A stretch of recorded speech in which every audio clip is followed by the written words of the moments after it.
एक मासूम लड़की की शादी बूढ़े लोगों से क्यों कर दी गई? वह जालिम उस मासूम लड़की के साथ ऐसी दरिंदगी करते रहे कि जिसको देखकर हर किसी की रूह कांप उठे। आज की यह कहानी सुनकर आपकी आंखों से आंसू जरूर बरसेंगे। यह एक मासूम लड़की के ऊपर बीती दुख भरी कहानी है। इस कहानी को एंड तक जरूर देखें। जिस लड़की के ऊपर यह जुल्म हुआ है, उस लड़की की उम्र 20 साल थी।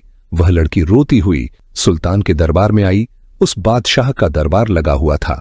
वह बादशाह सब फरियादियों की फरियाद सुन रहा था और वह लड़की रोने लगी।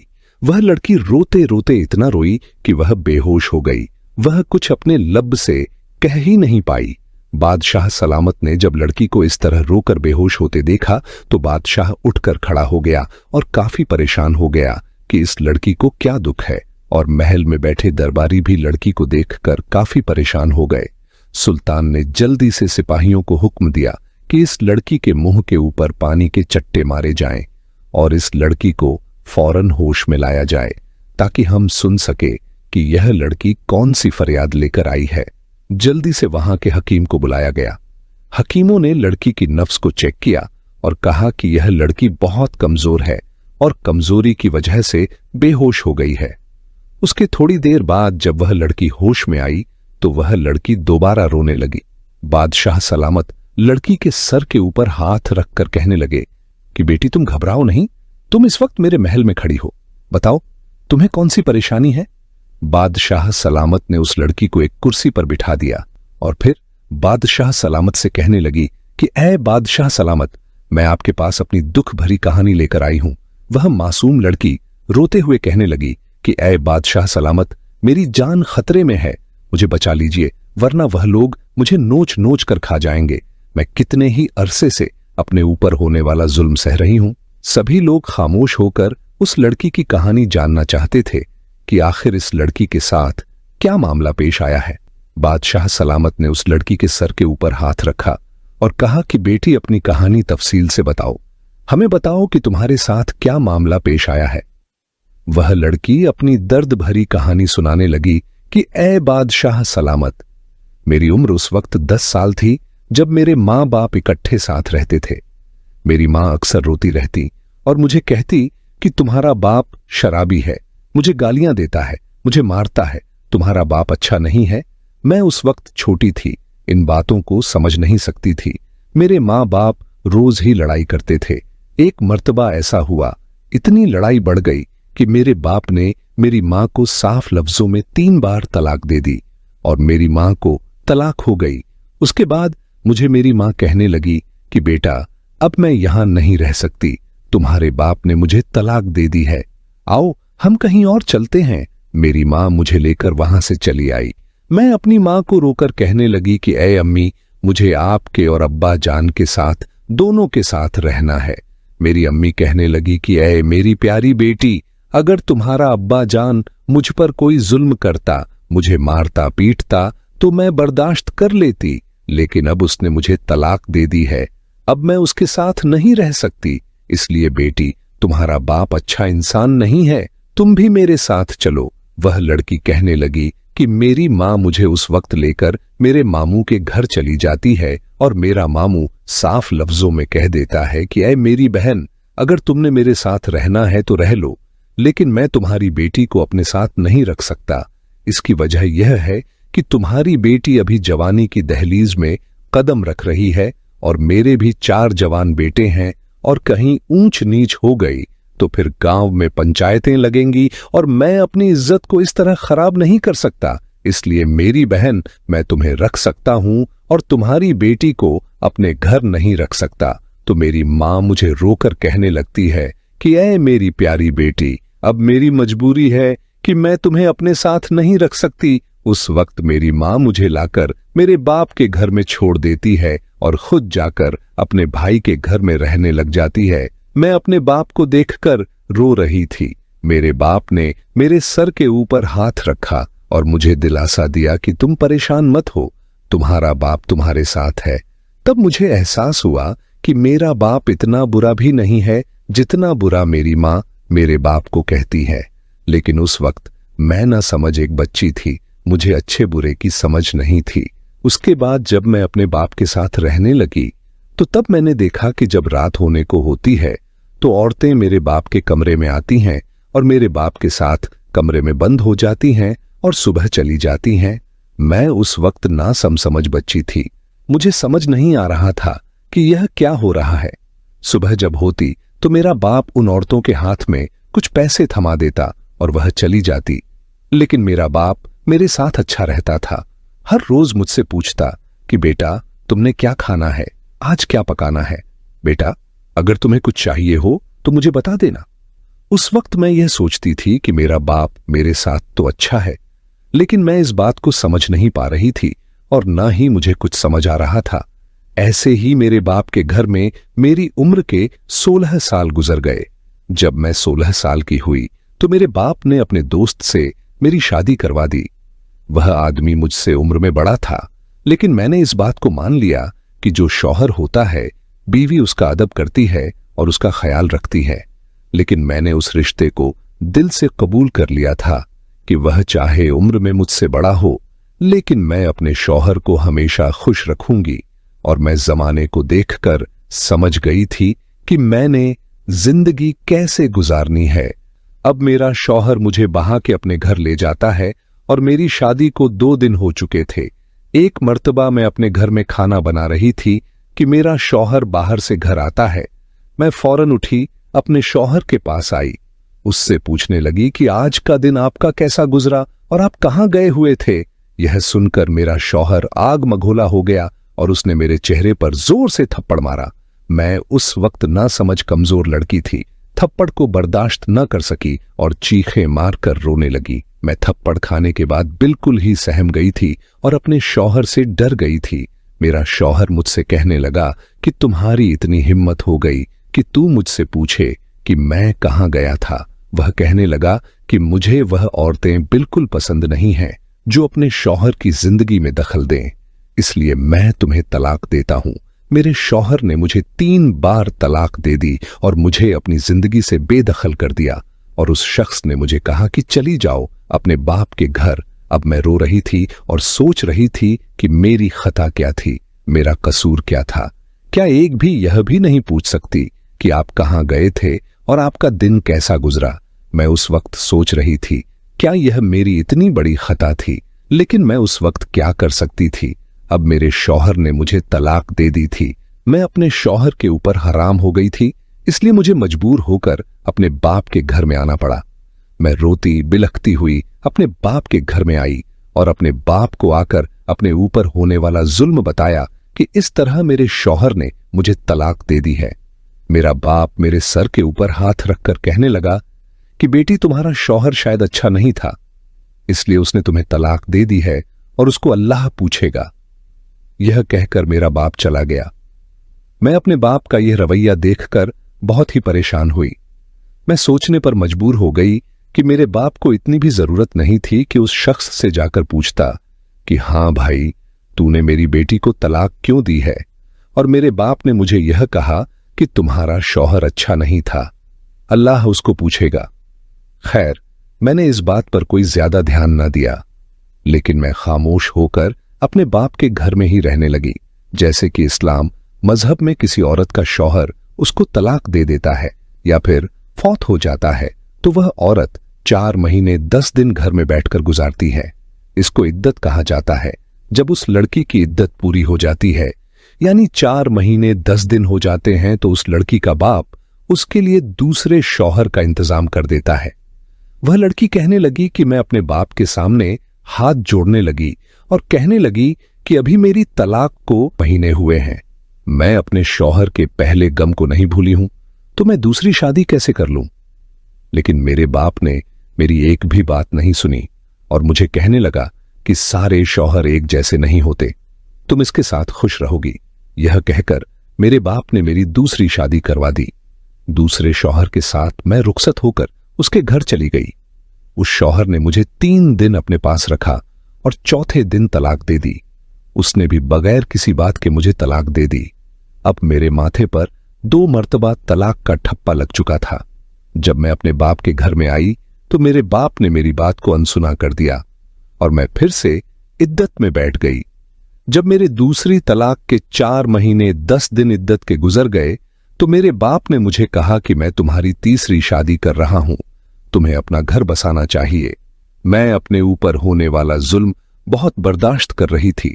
अपने बाप के सामने हाथ जोड़ने लगी कि ऐ मेरे बाप, मुझे माफ करो और मेरी जान इन लोगों से बचा लो, मेरी शादी मत करो, मैं यह जुल्म बर्दाश्त नहीं कर सकती। आप मेरी शादी बार बार क्यों करवा देते हैं? अगर मैं आपके ऊपर बोझ हो गई हूं तो आप मुझे किसी यतीम खाने में छोड़ दें। लेकिन बाबा, खुदारा मेरे ऊपर ऐसा जुल्म मत करो, ऐसा शादी वाला जुल्म मत करो कि लोग मुझे शादी करके ब्याह के अपने घर ले जाते हैं और फिर मुझे तलाक दे देते हैं। अगर इस आदमी ने भी मेरे साथ ऐसा किया, मेरे साथ 2 दिन रहा, मुझे तलाक दे दी, तो फिर मैं क्या करूंगी? मेरी जिंदगी बर्बाद मत करे। मेरा बाप मुझे गुस्से से डांट कर कहने लगा कि शादी तो तुम्हें करनी ही पड़ेगी, वरना तुम्हारे साथ अच्छा नहीं होगा। मैं अपने बाप के ऐसे नफरत भरे जवाब सुनकर खामोश हो गई। मैं और कर भी क्या सकती थी? मेरे बाप ने मुझे तीसरे आदमी के साथ ब्याह दिया और मैं शादी करके उस तीसरे शख्स के घर चली गई। लेकिन वह तीसरा आदमी तो उन दोनों आदमियों से भी बदतर था। मैं यह सोचने पर हैरान थी कि जिससे मेरी शादी हो रही थी वह पहले वाले शख्स से भी ज्यादा बदतर होता था। वह तीसरा आदमी बहुत ही जालिम था और मुझसे उम्र में भी काफी बड़ा था। छोटी छोटी बातों पर मुझे मारता, इतना मारता कि मेरे नाक और मुंह से खून बहने लग जाता।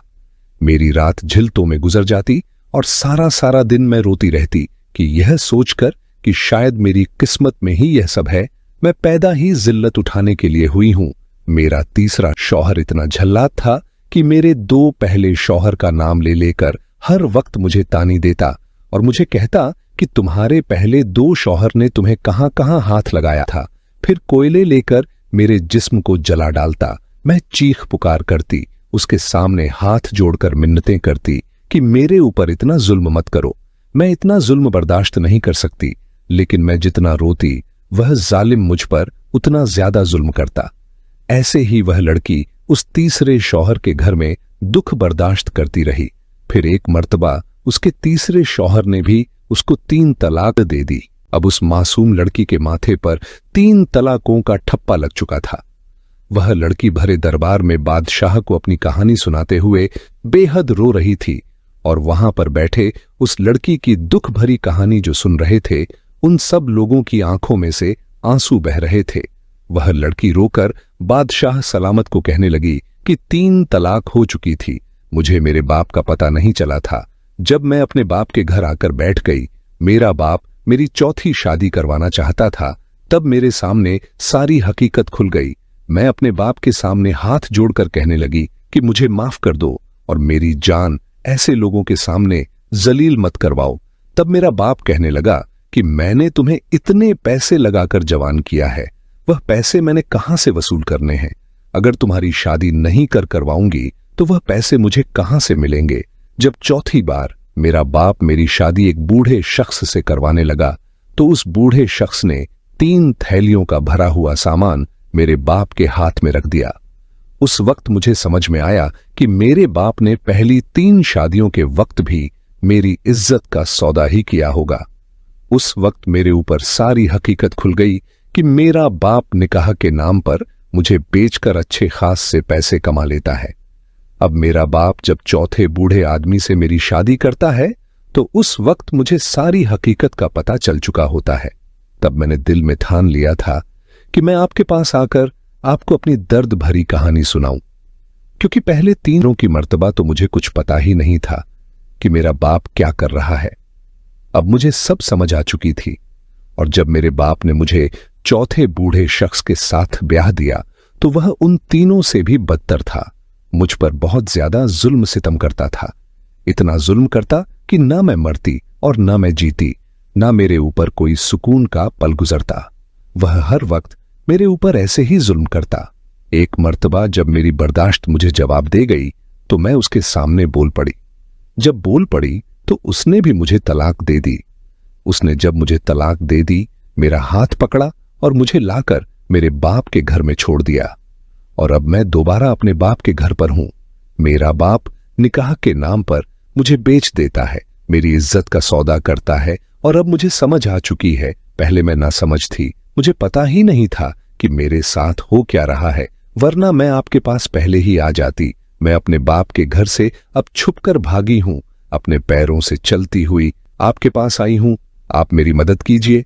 वह लड़की रोकर कहने लगी कि अब तो मेरा बाप ऐसे करता है कि रोज किसी ना किसी मर्द को घर पर बुला लेता है और मेरी इज्जत का सौदा करता है। मैं लुट गई हूं, बर्बाद हो गई हूं। ऐ सुल्तान, मेरी मदद कीजिए।